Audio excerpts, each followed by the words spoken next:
जैसा कि आप सब जानते हैं कि हर रोज मैं आपके बीच कोई ऐसा प्रोग्राम लेकर आता हूं जिससे आपको नई जानकारियां प्राप्त करा सकूं। तो आज हमारे साथ मौजूद हैं आलोक पांडे जी, जो कि स्टार्टअप सफर से हैं, जो हमें बताएंगे कि ये स्टार्टअप सफर है क्या, किस तरह से काम करता है, किस तरह से लोगों के बीच में जाके इवेंट्स करता है और साथ ही साथ ये स्टार्टअप सफर किस तरह से सफल बना। तो आइए चलते हैं, सर से बात करते हैं। कैसा लग रहा है आपको रेडियो रामा के स्टूडियो पर आकर? रेडियो रामा एक अच्छा एक्सपीरियंस है हमारे लिए, और कानपुर के अंदर भी ऐसी चीज़ें हो रही हैं, ये बहुत बड़ी बात है। ये तो मुझे पता नहीं था कि रामा यूनिवर्सिटी ऐसा इनिशिएटिव ले रहा है जो कम्युनिटी के लिए हेल्प करेगा, जहाँ पे एजुकेशन की बात करेंगे। आई थिंक ये विज़न कहीं ना कहीं हमारा मैच करेगा, ये प्लेटफॉर्म बन सकता है हमारे विज़न को पहुँचाने तक लोगों की कम्युनिटीज़ में, जहाँ पर मैं काम कर रहा हूँ, इनके लिए मैं काम करता हूँ।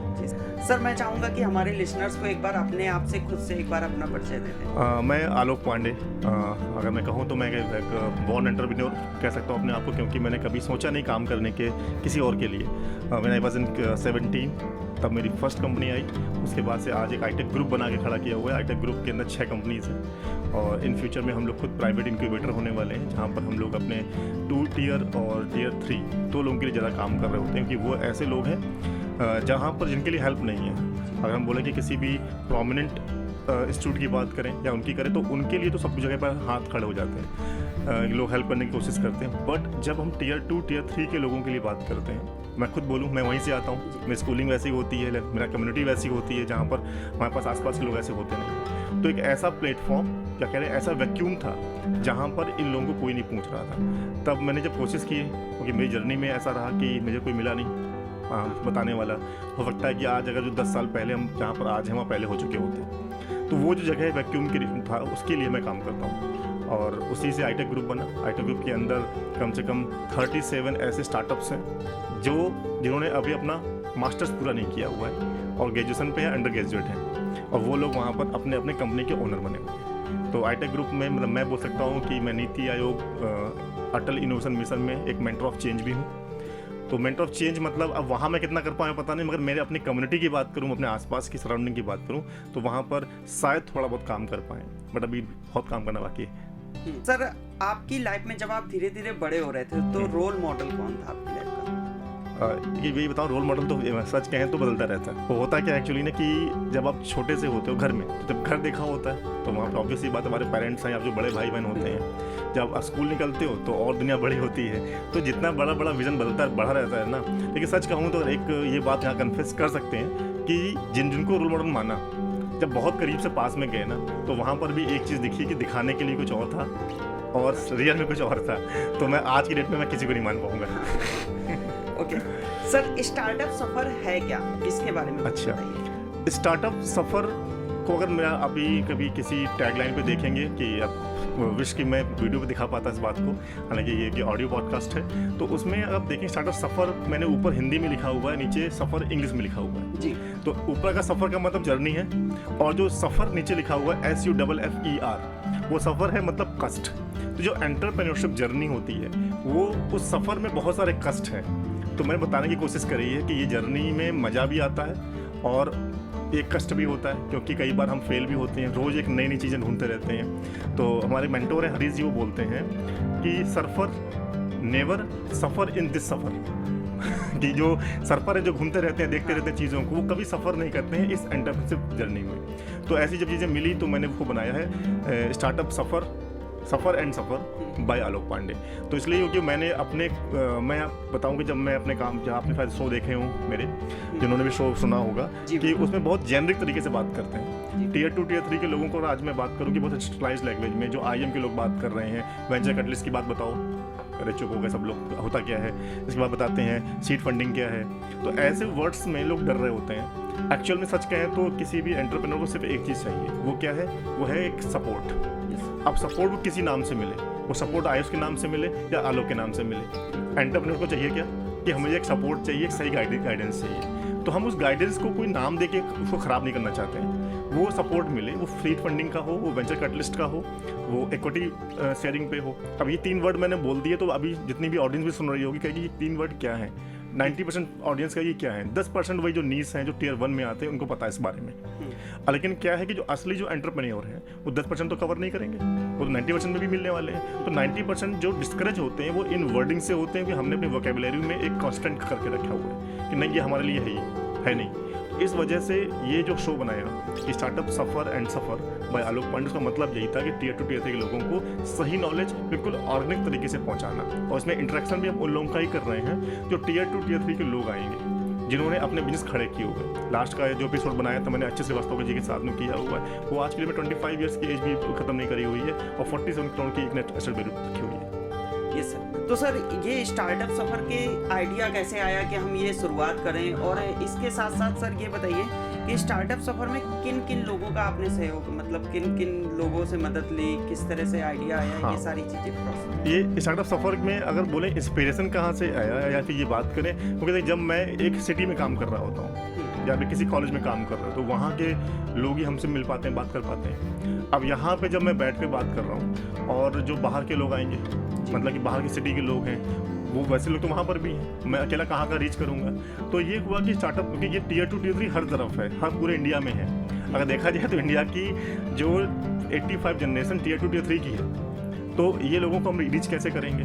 तो रीच करने का मतलब ये था कि इसका मतलब कि मैं अगर पूरे शहर पे नहीं जा सकता हूँ मैं, मगर मेरी वॉइस, मेरा ये चैनल, ये जो शो तो जा सकता है। तो ये शो की जो ये चीज़ है, तो ये बात मुझे पता, जब ये इंस्पिरेशन आया कि ये बच्चे जो हमसे जो ट्रेन होके निकले, IIT कानपुर में मैंने 12 लोगों को ट्रेन किया एंटरप्रेन्योरशिप के अंदर। यहाँ पे MSME की ट्रेनिंग हुई थी, वहाँ मैं की पर्सन अपॉइंट हुआ था 4 महीने के लिए IIT कानपुर के अंदर। तो वहाँ के जो लोग मिले, उन्होंने बोला, अगर मैं यहाँ पे नाम लेना चाहूँगा तो मैं यहाँ पे नाम लूँगा अंकित सक्सेना का, जो AVP है वहाँ पे IIT कानपुर में। तो उन्होंने बहुत इनकरेज किया कि नहीं आलोक, आप जो काम कर रहे हो उसको और रीच बढ़नी चाहिए, आपका तरीका ऑर्गेनिक है काम करने का, आप लोगों का कनेक्ट बहुत ऑर्गेनिक है लोगों के साथ बात करने का, बच्चों के साथ में, तो आप इसको बहुत ऑर्गेनाइज तरीके से पहुँचाओ। तो मैं अंकित सक्सेना का नाम लूँगा कि उन्हें इनकरेज किया। AVP है IIT कानपुर सिडबी में। तो मैं थैंक्स बोलूँगा यहाँ इस प्लेटफॉर्म पे। बाकी मैं पर्सनल बोल चुका हूँ, मैं यहाँ सबके सामने भी बोलूँगा कि अगर मैं पहुँच रहा हूँ वहाँ तक तो उनका भी इस तरह से इंकरेजमेंट बहुत है। सर आप अपनी टीम के बारे में बताइए कुछ, कि कितने लोग आपसे मिलकर काम करते हैं और किस तरह से काम करते हैं, क्या प्रोसेस होता है उसका। देखिए, मेरी जो टीम है उस टीम में कोई एम्प्लॉय नहीं है, वो पूरी टीम में सब एंटरप्रेन्योर खुद पे ही है। क्योंकि अगर मैं एम्प्लॉय रखता हूँ तो मैं अपने विजन में ही दोगलापन करते हैं, सब बोलते हैं कि मैं बोलता हूँ कि मैं एंटरप्रेन्योर बना रहा हूँ, एंटरप्रेन्योर हूँ। अगर उसमें मैं किसी को भी एम्प्लॉय रखूँगा, अगर मैं बताऊँ कि मेरे जो इवेंट कंपनी जो हमारी संभालती है, हैप्पी फिट जर्नी कंपनी है, तो वो खुद में अपने पास में एक बड़ी कंपनी है जो सारे इवेंट मैनेज करती है, वो मेरा एम्प्लॉय नहीं है। और अगर मैं कंटेंट राइटिंग की बात करूं, जहां पर स्कारलेट ब्लिंक है, वो आज के डेट में करीब 40 कंपनीज को कंसल्ट कर रही है, जो हमारे सोशल मीडिया को हैंडल करती है, जो हमारे ऑफिस को संभाल रहे हैं, तो वो सब वॉलंटियर करते हैं। मैंने यहाँ पर जो मेरा एक स्टेटमेंट भी आता है कि वॉलंटियर होने पे जो अकाउंटेबिलिटी आती है वो सैलरी पे नहीं आती, जॉब पे नहीं आती। तो मेरे अभी कंपनी की बात साइज कर 37+ लोग हैं जो आज के टाइम पे काम कर रहे होते हैं, मगर घटते बढ़ते रहते हैं, इसलिए क्योंकि जो फटल हो जाते हैं उनको अलग कर देते हैं कि आपका बिजनेस बन गया है, अब आपको नीड है अलग, ताकि वो जगह खाली हो और उसकी जगह पर दूसरे लोग होते हैं। तो कंपनी का साइज़ तो ऐसा है कि, और टीम का साइज इतना बड़ा हो सकता है, कभी कभी 50 लेवल काम कर रहे होते हैं, जितने इवेंट होता है वहाँ पर 100+ लोग होते हैं। तो वॉलंटियर बहुत सारे हैं हमारी कंपनी में और हमारे ग्रुप में, और उन सभी वॉलंटियर्स में वही हैं जो खुद एंटरप्रेन्योर बनना चाहते हैं या बन चुके होते हैं। ओके सर, जो अभी हमें यंग यूथ सुन रही है और सभी लोग सुन रहे हैं, तो ये बताइए कि जब आपने इस कंपनी को स्टार्ट किया तो उसमें क्या क्या कठिनाइयाँ आई, किस तरह से आप उन चीज़ों से लड़े और आप इस सफ़र को सफल बनाया आपने। कि अब जब ये कंपनी शुरू करी, मैंने बताया कि मैं तब 17 साल का था, 17 ईयर्स था, मुझे 6 महीने वेट करना पड़ गया उसको रजिस्टर करने के लिए। GST 1 होता था हमारे पास, मुझे याद है GST 1 होता था। तो GST 1 आप भरते थे फॉर्म 1, बोलते थे GST 1 और GST 2, मतलब ST 1 ST 2 होता था। ST 1 उस टाइम पे अपने घर से भरना होता था ऑनलाइन, उसको प्रिंट आउट निकाली, सेकंड में जाइए आपको GST ऑफिस में वो ST 2 मिलता था। तो फर्स्ट टाइम तो मेरे को जो इंस्पेक्टर था रिजेक्ट कर दिया कि आप कंपनी शुरू करोगे। तब पता नहीं कहाँ से था कि नहीं, उसके अलावा कोई तरीका भी नहीं था काम करने का, क्योंकि जो प्रॉब्लम्स या जो फाइनेंशियल क्राइसिस हुआ करती थी उस टाइम पे, कि अगर जॉब करते, मुझे इतना पता था, वो जॉब करते तो कभी इतना बड़ा काम नहीं कर सकते थे, क्योंकि वो 10 घंटे की जॉब होती, उस टाइम पे सैलरी साइज भी होता था 10,000 के आसपास, बहुत अच्छा हुआ तो, अगर मैं 15 साल पीछे जाएंगे तो यहाँ से। तो ये हुआ कि जो क्राइसिस हैं, रिस्पॉन्सिबिलिटीज़ हैं, वो जॉब से तो पूरी नहीं होने वाली, इतनी समझ तब से थी। बिल्कुल सर। तो तब से क्या शुरू करते थे कि यार ये काम करते हैं। इसके बाद में जब और आगे बढ़े तो वहाँ पता लगा कि यार ये काम तो हम लोगों के लिए है ही नहीं, हम लोगों के कोई ऐसे बैरियर लगा के रखे हैं कम्युनिटीज़ ने कि नए लोगों के लिए एंट्री नहीं है, नए लोगों को काम नहीं मिल रहा है। तब ये हमें समझ में आया तो लगा कि यार ये का मतलब हुआ कि अब कुछ एक्सपर्टीज बढ़ानी पड़ेगी। तब समझ में आ गया चीज़ वहाँ पर, जब 6 महीने काट लिए वहाँ पर हम लोगों ने। मैं अगर बात करूँ तो 6 बाई 6 भी नहीं था, 6 बाई 5 का रूम था पहला ऑफिस, जहाँ पर एक बड़ी टेबल डाल सकते थे, एक लोग 2 कुर्सी बड़े मुश्किल से पड़ती थी उसमें। वो मैंने गैराज था, गैराज को मैंने कन्वर्ट कराया कि नहीं मुझे कि मैं वहाँ पर पेमेंट कैसे करूँगा, ऑफिस का रेंट कैसे दूंगा, सिविल लाइन्स में मुझे ऑफिस लेना था। 2-3 चीज़ें मैंने वहाँ पर क्लियर कर रखी थी अपनी। पहली कि एक ऑफिस सही जगह होना चाहिए, चाहे वो माल रोड हो या सिविल लाइन्स, छोटा हो भले, तो उससे असर पड़ता था। तो वो मार्केटिंग स्ट्रेटजी शायद कहीं से कहीं दिमाग में कहीं लोगों को देखा होगा कि मैं इम्प्रेस कब होता हूँ कि जब कोई माल रोड में बैठा हो, जब कोई सिविल लाइन्स में बैठा है, किसी पॉश इलाके में बैठा होगा। दिल्ली साउथ जाओ, दिल्ली साउथ में घर होता है, कहते हैं अच्छी जगह पर है, तो वो बात मेरे दिमाग में बैठी हुई थी। तो मैंने कहा छोटा ऑफिस होगा, कुछ भी होगा, लेकिन लेंगे तो सिविल लाइन से माल रोड। तो अभी भी मेरा ऑफिस माल पे है और पहला सिविल लाइन से 7 साल वहाँ चला गया। तो वो जब वहाँ चीज़ सीख ली मिले कि यार ये ऐसा कर सकते हैं कि अगर इस ऑफिस को, इस जगह को सही तरीके से बना लेते हैं तो कहीं ना कहीं एक मार्केट में नीश क्रिएट होगा। फिर याद आया कि यार इनोवेशन बहुत जरूरी है। जाके समझ में आ रहा है कि इनोवेशन मतलब कि कुछ नया क्या देने वाले हो आप। उस वर्ड को आज मैं 3 साल से देख रहा हूँ, लोगों ने नया वर्ड बना लिया, इनोवेशन, इनोवेटिव। उस टाइम पे इसको बोलते थे अगर भाषा में कि अलग क्या है। तो मेरे पास में अलग क्या तो बताने के लिए, तो मेरे पास अलग ये था कि मेरे पास टाइम बहुत छोटी उम्र थी और बोलते हैं सीखने के लिए पूरा टाइम था। मतलब जिस साल में बच्चे हमारे बाकी के लोग ग्रेजुएशन कर रहे थे, MBA कर रहे थे, उस टाइम हम मार्केट में बैठ के सीख रहे थे। तो एक कहावत होती है, हम लोग बोलते हैं, मारवाड़ियों में बोली जाती है कि मेरे ओनर थे वो मारवाड़ी थे। कहते मेरे पापा ने 10 लाख रुपए दिए हमको, कहते हैं MBA मत करो, ये 10 लाख रुपए ले लो, इससे या तो सीख लोगे या तो बन जाओगे। मतलब 10 लाख MBA तो मतलब हालांकि इतना रिलेवेंट मैं इसलिए नहीं बोल रहा हूँ कि आप जो बच्चे सुन रहे हैं ये मतलब नहीं कि MBA छोड़ के काम करने लगे। मतलब ये था कि उस टाइम की जो सिचुएशन थी कि वहाँ पर ये फंड नहीं था कि हम बहुत अच्छी जगह से काम करें। वहाँ पर तरीका कि इस जो क्राइसिस से निकले कैसे, शुरुआत यही थी कि क्राइसिस से निकलने के लिए शुरुआत करी कि वो फाइनेंशियल क्राइसिस जहाँ पर बड़ा साइज, फैमिली साइज, बड़ी रिस्पॉन्सिबिलिटीज़, तो उसके लिए शुरुआत करी। अब धीरे धीरे क्या हुआ कि जब समझ बढ़ती गई तो हर बार चेंज करते गए, स्टक नहीं हुए और एग्जिट नहीं मारा। कई बार फेल हुए, कई बार ऐसा भी हुआ कि मैं अगर बताऊं कि सबसे बड़ी अर्निंग क्या, कोई पूछता हमसे, तो मैंने कहा कि 2010 में एक दिन में 4 लाख कैश होना मेरे पास में एक दिन का।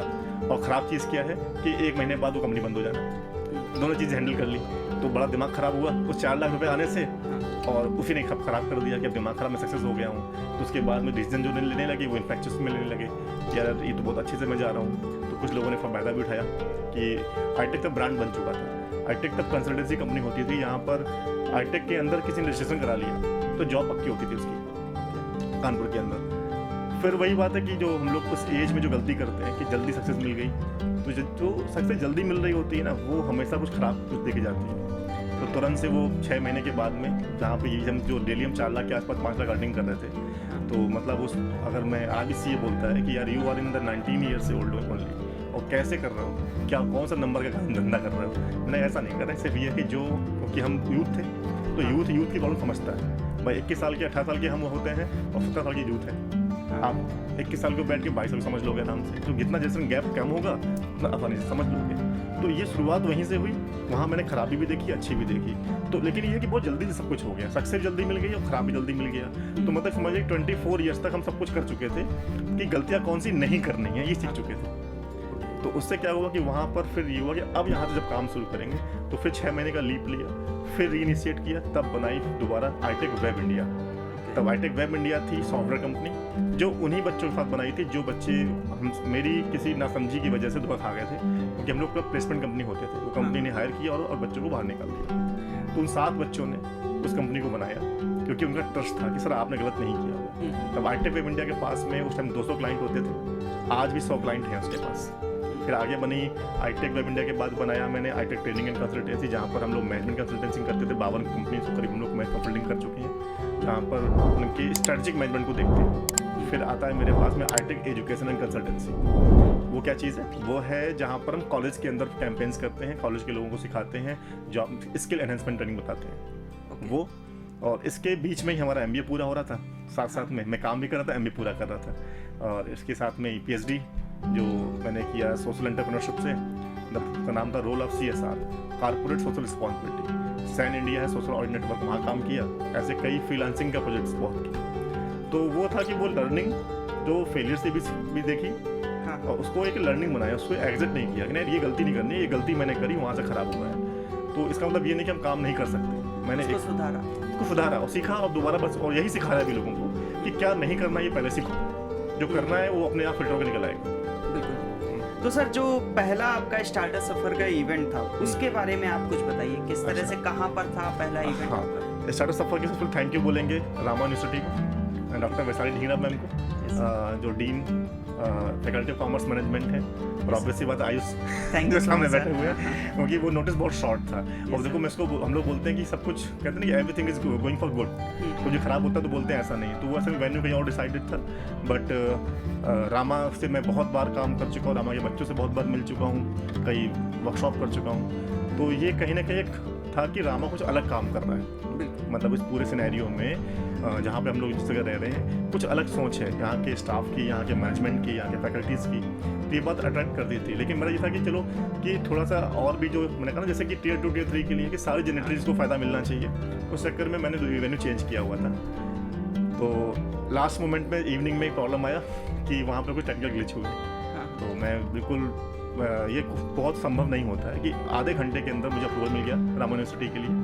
मैंने बस एक कॉल करना पड़ा मेरे को, उन्होंने समझा उस बात को, और शायद वो मेरे विजन को समझ रहे थे कि मैं जो कर रहा हूँ बहुत इंपॉर्टेंट चीज़ है, और वो अगर नहीं कर पाया तो हम भी डिस्करेज होंगे, डिसहार्टेड होंगे। तो उन्होंने ये कोशिश करी पूरी मेरी मदद करने की। आई थिंक शायद वो 6 बजे तक वो बैठे हैं, आप लोग स्टाफ यहाँ बैठा हुआ है उस काम को हैंडल करने के लिए, और शायद शाम को 7-8 बजे तक बात कर रहे थे इस बात की कल कैसे मैनेज करना। तो वो एक मतलब कि मेरे बहुत पॉजिटिव इम्पैक्ट था कि यार यहाँ पर ऐसा होगा कि मेरा विज़न ये है कि काम होना चाहिए। हम बोलते हैं काम होना चाहिए, चाहे उसके लिए कोई भी हद हो जाए, अगर वो काम पॉजिटिव है तो रामा यूनिवर्सिटी ने वो दिखाया करके, तो मुझे लगा कि नहीं, यहाँ पर ऐसा है कि जो एक नीश क्रिएट कर रहा है, एक अलग चीज़ क्रिएट कर रहा है, इसीलिए आई थिंक थोड़ा सा लोग अट्रैक्ट भी हो रहे हैं इस इंस्टीट्यूशंस की तरफ की, जहाँ पर फैकल्टीज अलग तरीके से काम करती है, बात करती है, प्लेसमेंट की बात करें, स्किल अपमेंट्स के लिए काम करें। तो मेरे कई अच्छे डिस्कशन हुए हैं फैकल्टीज़ के साथ में, और आपके ऑफिसर जितने भी आपके और ऑफिशियल्स हैं उनके साथ में। तो वो जब किया, इसके बाद में जो हमारे गेस्ट थे अक्षय कुमार श्रीवास्तव, वो LCB फर्टिलाइजर है, IT से इंक्यूबेटेड है, उनकी कंपनी का वैल्यूशन आज की डेट में 47 करोड़ रुपीज़ है। और वो ने कहा जैसे कि वो 24-25 ईयर्स के, अभी 20s में है, मैं एज तो नहीं डायरेक्टली नहीं बता पाऊँगा, 20 की एक लाइन में है पूरी टीम उनकी। उसके बाद वो समझ कि तो लगा कि नहीं, ये यूथ जो 25 साल की, भाई 50 साल का नहीं बताता अगर ना यार मैंने 50 में बना लिया, तो कह रहे ठीक है यार एज है क्या है, लेकिन जब 22 साल का बच्चा सुन रहा है कि 25 से 26 साल के बच्चे या फिर 20s के ही बच्चे, उसी एरा के बच्चे 50 का बिल्स बना रहे हैं, कहता अरे हाँ ये तो कर सकता, मैं क्यों नहीं कर सकता हूँ, और वो भी ऐसी बात कर रहा हूँ बिल्कुल हमारे आपकी तरह। तो लगता है यार कि तो वो जो एक सही एनकरेजमेंट था, सही मैसेज था, वो कोई मोटिवेशनल स्पीकिंग थी नहीं, वो रियल कॉज था। तो इसलिए वो शो ऐसे यहाँ पर रामा में आ गया, और वो सफ़र रामा से शुरू हो गया। तो सर जो अभी हमें सुन रहे हैं, तो वो अगर स्टार्टअप सफ़र अपने यहाँ इवेंट कराना चाहें या आपसे जुड़ना चाहें, तो वो किस तरह से जुड़ सकते हैं और किस तरह से इवेंट कराने के लिए आपसे कांटेक्ट कर सकते हैं? एक तो बिल्कुल आयुष के थ्रू, जो FM रेडियो रामा है, तो वो ये एक ओपन प्लेटफॉर्म है, यहाँ से थ्रू जुड़ सकते हैं, पहली चीज़। तो दूसरा, अगर लिंक्डइन ID पे जाएंगे मेरे, तो वहाँ पे आलोक पांडे एंटरप्रेन्योर इतना सर्च करेंगे तो मेरी आपको लिंक्डइन ID खुल जाएगी। वहाँ पे आप जैसे मैसेज करेंगे, तो ना कि इस शो के अलावा किसी को पर्सनल कुछ कनेक्शन इंटरेक्शन चाहिए भी, तो हमारी टीम तुरंत रिस्पॉन्ड करेगी। और वहाँ मैं बता दूँ, वहाँ पे टीम क्या, वो मैं खुद हैंडल करता हूँ उसको। तो वहाँ पर डायरेक्टली अगर मेरे को DM करेंगे या फिर इनबॉक्स में मैसेज करेंगे, तो ये श्योर है कि विद इन मतलब बहुत मैक्सिमम होगा 12 घंटे से अंदर अंदर आपको रिस्पॉन्स मिल जाएगा, यस नो कुछ भी जरूर से मिलेगा। तो ये सबसे बड़े 2 प्लेटफॉर्म है, तो बेटर है कि रामा में आते हैं, रेडियो रामा में, तो ये और अच्छी चीज़ है, और वहाँ पर जाते दोनों जाए। सर सबसे ज़्यादा मदद आपकी किसने की इस सफ़र को सफल बनाने? इस सफ़र को, ये कौन सा सफ़र, एंटरप्रेन्योरशिप का सफ़र कि ये सफ़र? ये आपका स्टार्टअप सफ़र। शो? Yes sir. अभी शो ये फर्स्ट, मैंने कहा ना, ये फर्स्ट एपिसोड शूट किया है हम लोगों ने। और ऑब्वियसली बात है कि सबसे मतलब जैसे बोले, अगर शूट करने की बात करूँ, मैंने पहले बोला कि रामा यूनिवर्सिटी ने बहुत सपोर्ट किया, क्योंकि यहाँ पर पहले से जुड़े भी हुए थे, तो यहाँ पर लोग समझते भी थे, तो उसको शूट करने में, उसको एग्जीक्यूट करने में मैंने बहुत कहीं बताया भी है कि it was plan in were mind, मतलब मैंने अपने दिमाग में बनाया और लोगों ने समझा, लोग मतलब कि रामा ने समझा, और एग्जीक्यूट करने में रामा ने पूरी हेल्प करी, इनकी इंफ्रास्ट्रक्चर को प्रोवाइड कराया। और यहाँ की जो स्टूडेंट्स भी हैं, मैंने देखा कि उसमें कोई वो फुल हाउस था उस दिन, और वो 2-2.5 घंटे का वो गर्मी का इवेंट अगर देखा जाए तो, कि वो मौसम ऐसा हो रखा था, और इसके बाद हाउसफुल था फुल टाइम पे। वो आप फोटोज देख सकते हो मेरे लिंक्डइन पे और रामा की वेबसाइट पे। तो मतलब कि इसका मतलब कि रामा सही मैसेज कन्वे कर पाया बच्चों के बीच में कि ये जो लोग ये इवेंट करने जा रहे हैं, ये लोग कौन आ रहे हैं। होता है कि हम कितने भी अच्छे हों, कितना भी अच्छा स्पीकर हो, कितना अच्छा काम कर रहे हैं, अगर सही मैसेज कन्वे नहीं हुआ तो प्रोडक्टिविटी जीरो होती है। तो वो प्लेटफॉर्म सही देना, उसके बाद उसको सही मैसेज कन्वे करना। Thanks to Rama. ये सर जो बिजनेसमैन, जैसे आप उस दिन पॉडकास्ट में लेकर आए थे, तो अगर इस तरह का कोई बिजनेसमैन आपसे जुड़ना चाहता है तो वो क्या कहते हैं, आपका कोई कांटेक्ट नंबर या इस तरह? हाँ, मैं अगर मेरा कांटेक्ट नंबर मैं बोल देता हूँ, बिल्कुल। 9369283871। आप तो व्हाट्सअप कर सकते हो और कॉल भी कर सकते हो। और उसके बाद में अगर हम लिंक्डइन की आईडी की बात करें तो मैंने बताया कि आलोक पांडे एंटरप्रेन्योर, आप इससे आप लिंक्डइन आईडी में जोड़ सकते हो। और सबसे बढ़िया, किसी को ऑफिस विजिट करना है माल रोड पे, आपको गूगल मैप पे इतना डालना है आई-टेक ग्रुप कॉर्पोरेट ऑफिस, तो सीधे आपकी लोकेशन मेरे ऑफिस पहुंचाएगा और वहाँ पे जरूर से आपको एंटरटेन किया जाएगा कि आप इतना बस बोलेंगे कि हम किसी स्टार्टअप के लिए आएंगे। हम लोग बिल्कुल ईगर हैं इस बात के लिए कि कोई ये नहीं बोले आज की डेट में कि मेरे पास में आइडिया था और उसमें किसी ने सपोर्ट नहीं किया। We are looking for the hand holding support. हम लोग ये रॉकेट साइंस नहीं कर रहे हैं, हम लोग सिर्फ हैंड होल्ड सपोर्ट करते हैं कि बच्चे छोटे आते भी हैं, छोटे मीन्स करने का 12th के बच्चे भी आ रहे हैं मेरे पास। जो आज की डेट में इंक्यूबेटेड हैं वो BBA के फर्स्ट ईयर के बच्चे भी हैं, ये सर मास्टर्स भी कर रही है बच्चे भी हैं, जो PhD कर रही हुई बच्चे भी हैं। तो और मैं पता नहीं करते करते देखा जाए तो वुमेन एंटरप्रेन्योर की बात कर रहे थे तो 10 में से आज के करंट में 10 में से 8 मेरी वुमेन एंटरप्रेन्योर्स हैं। तो वो कब ये हुआ मुझे पता लगा नहीं, कि हम लोग कभी देखते नहीं है कि कौन वुमेन है कौन है मैन है, देखते एंटरप्रेन्योर आइडिया है। तो हम लोग जब लास्ट में ये चर्चा कर रहे थे, जब रिपोर्ट बना रहे थे अपनी मिनिस्ट्री में भेजने के लिए, तो मैं कह रही ये क्या हुआ, 10 में से तो 8 तो लड़कियां हैं, तो एंटरप्रेन्योर ऑलरेडी हम लोग देख रहे हैं। तो क्योंकि मेरा विजन यही था कि लड़का हो लड़की हो एज कोई भी हो, आइडिया अगर है तो उसको सपोर्ट होना चाहिए। और एक और मिथ यहाँ बता दें, जो बच्चे ये सोच करके नहीं आ रहे हैं और कोई बच्चे आते हैं मेरे पास में कहते हैं सर फंडिंग नहीं मिल रही। हाँ, सबसे बड़ी बात हाँ, सर ये क्योंकि ये मैं आज यहाँ बैठा हूँ तब भी ये बात होगी, कल कॉलेज में तब भी बात, कल मैं रोटरी क्लब की मीटिंग में था और वहाँ बात हुई, IT के किसी सेंटर में वहाँ बात होती फंडिंग। एक्चुअल में क्या है, आज की डेट में फंडिंग को लोगों ने इतना मेटलाइज कर लिया है, फंडिंग के बारे में एक तरह के प्रमोशन करते हैं, हम 10 लाख की फंडिंग 5 लाख की फंडिंग कर रहे हैं। एक्चुअल में फंडिंग किसी इंसान को नहीं होती, फंडिंग होती है आइडिया को। और funding is the last thing, the last required thing for in startup. पहला चीज़ क्या होना चाहिए, आइडिया के बाद में फिजिबिलिटी चेक, फिर रिसर्च। मतलब ग्राउंड लेवल पे तो आपको काम करना है, जब वो ग्राउंड लेवल पे काम हो गया, लगता है कि अब ये कमर्शलाइज होना चाहिए और इसके लिए फंडिंग की रिक्वायरमेंट है, दैट टाइम पे you will pitch your idea in that. मैं आज के लिए बताऊँ, मेरा इस महीने का जो मेरा जो डिस्ट्रीब्यूशन है वो 2.5 करोड़ के आसपास का है, 2.5 करोड़ जो मैंने डिस्ट्रीब्यूट करवाया है।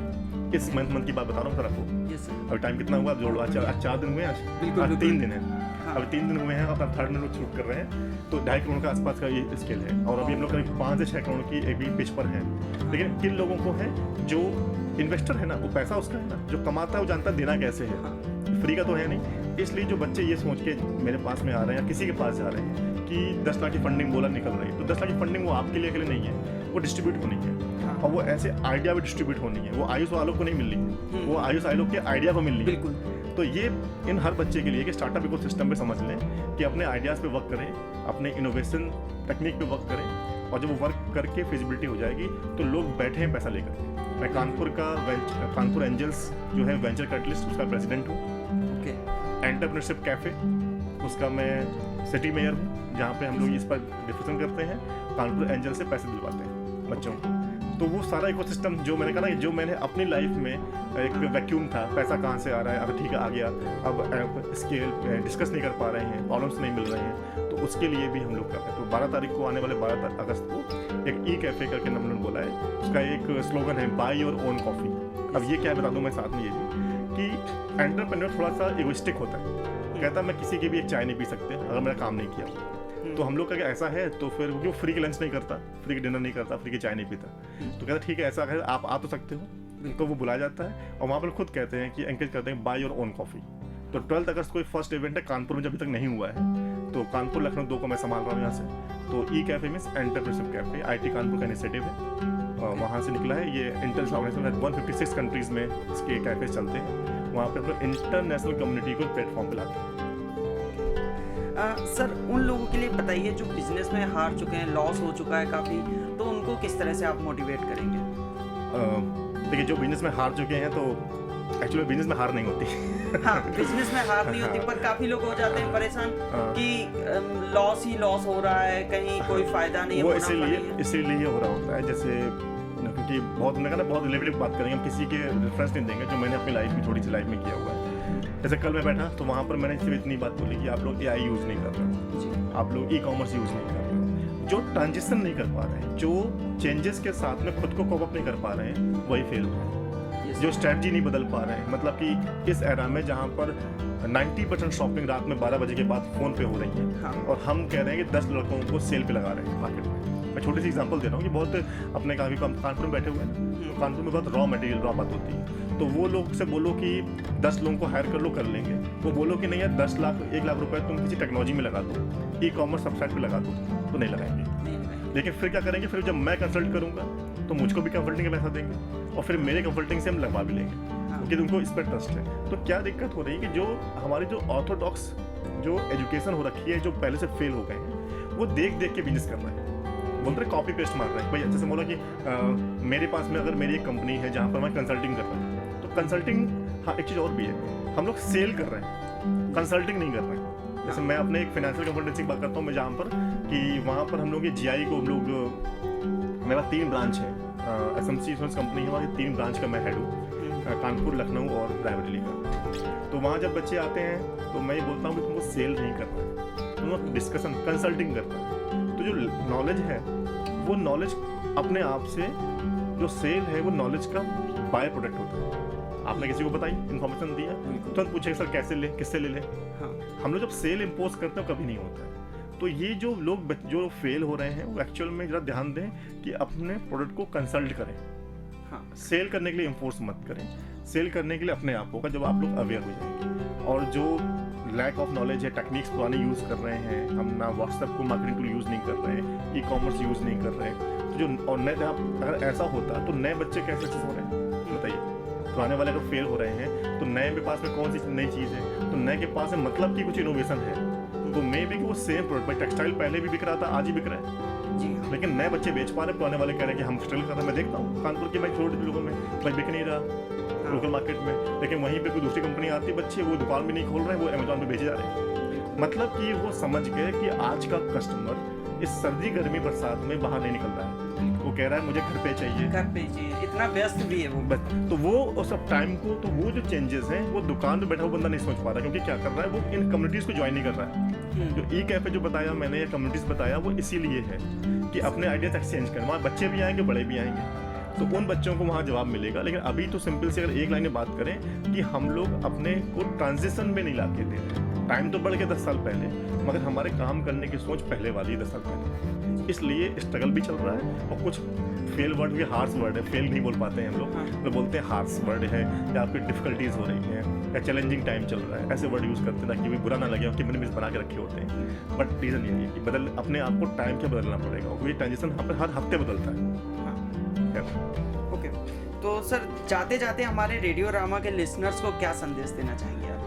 रेडियो रामा, सब पहली बात तो कि जो ये कम्युनिटी आपने कहा रेडियो सेंटर है, इसको जितना ज़्यादा यूज़ कर सकते हैं सुनने के लिए, तो आप सुनते ही हैं यहाँ पर, और अपने सजेशन भी दीजिए कि कैसी चीज़ें कंटेंट सुनना चाहते हैं। बड़ी बात हो कि आप लोगों के लिए बनाया गया है, कम्युनिटी के लिए बनाया गया है, और एजुकेशन के लिए, हेल्थ सेक्टर के लिए, या फिर ऐसी जगहों पर जहाँ पर एंटरप्रेन्योर के प्लेटफॉर्म भी आपने क्रिएट किया है आज हमको बुला करके। तो मतलब यहाँ पर ये इनपुट्स बहुत ज़रूरी है और फीडबैक बहुत ज़रूरी है, क्योंकि अगर हम किसी को ठीक करना चाहते हैं, तो चाहे वो मेरा स्टूडियो हो, चाहे वो मेरा बिजनेस हो, तो फीडबैक मैकेनिज्म सबसे बेस्ट चीज़ होती है। वहाँ पर आप किसी MBA की नीड नहीं होती है, क्योंकि हमारा जो कस्टमर हमको फीडबैक देता है। तो जो हमारे बच्चे हैं उनको तो पहले बेस्ट ऑफ लक, जो सुन रहे हैं इस बच्चे को, अपने किसी भी जर्नी पे हैं, और किसी पे तो बी ए मैन, और बी ए मैन मतलब है बी ए पर्सन बोल देंगे, क्योंकि गर्ल्स ना बोलें कि ऑफेंड हो जाए बात के लिए, बी ए मैन कि बी ए पर्सन। और पर्सन होने का मतलब ये है कि आपके होने से किसी सामने वाले को अनकंफर्टेबल फील ना हो। और यहाँ पे एक लास्ट मैसेज एक और दे दें कि सबसे बड़ी बात जो अभी प्रेजेंट सिनेरियो में चल रही है, जोरी बताना यूथ को, कि हम लोग कई ऐसे केस चल रहे हैं जहाँ पे गर्ल्स को लेकर के बहुत प्रॉब्लम्स हो रही हैं, कभी उनके ऊपर एक्सप्लॉइटेशन हो रहा है, या ऐसी चीज़ें हो रही हैं। तो वहाँ पर कोई ब्लाइंड फॉलो मत करें, कोई कैंपेन चल रहा है, ब्लाइंड फेथ कर लिया। आप लोग रेशनलाइज थिंकिंग रखें कि उसके पीछे का एजेंडा क्या था, वो क्यों हुआ। तो किसी ऐसी चीज़ को सपोर्ट मत करिए कि जो किसी ने आपसे जबरदस्ती करवाया, मतलब मेरा कहने का ये है कि अपनी थिंकिंग एक डेवलप करें, और क्योंकि आप किसी दूसरे को कॉपी करोगे लेकिन वो नहीं हो सकते। तो चाहे वो पॉलिटिकल एजेंडा कोई हो, चाहे वो एजुकेशनल एजेंडा हो, चाहे वो पर्सनल लाइफ हो, कॉपी पेस्ट करके नहीं होगा। अपनी खुद की सिचुएशन को एनालाइज करिए कि मेरी सिचुएशन कैसी है, और उसके बाद में उसके लिए डिसीजन लीजिए। आप इंस्पायर हो सकते हो मगर कॉपी पेस्ट नहीं कर सकते। तो बच्चों से मेरा यही है कि अपने खुद को, कि हम खुद में क्या ना, be a person for yourself only. ये नहीं कि हम किसी को देख के काम करेंगे। तो जितने भी लिसनर्स हैं, चाहे वो मेरे इस कॉलेज के भी हों या कॉलेज के बाहर हो, लिसनर्स की भी कम्युनिटी है कि ये कम्युनिटी लिसनर्स की है। तो जो भी सुन रहे हो, बच्चे बड़े या कोई भी, उनके सिर्फ एक ही मैसेज है कि अपने ऑर्गेनिक रहिए, be a organic and be polite. जितना सक्सेस होइए, हमारे मेंटर कहते थे कि जितना सक्सेस हो जाओ उतना पोलाइट हो जाओ। तो सक्सेस होगी बहुत ही एक वैसी पानी बुलबुले की तरह होती है, जिन्हें बताया अभी। तो जितना पोलाइट रहोगे तो वहाँ पे सस्टेन कर जाओगे। और अगर आपने सक्सेस में किसी को हार्श वर्ड यूज़ करे या खराब किए, तो आप वापस सस्टेन करने का छोड़िए, खड़े होने का मौका नहीं मिलेगा, फिर कोई हाथ नहीं करेगा। तो ठीक है, बेस्ट ऑफ लक ऑल जो भी सुन रहे हैं। Thank you so much sir हमसे जुड़ने के लिए। तो ये थे आलोक पांडे जी, जो कि स्टार्टअप सफर से थे, जिन्होंने बताया हमें किस तरह लाइफ में आगे बढ़ना चाहिए, मोटिवेट किया हमें, और भी कई सारी बातें बताई।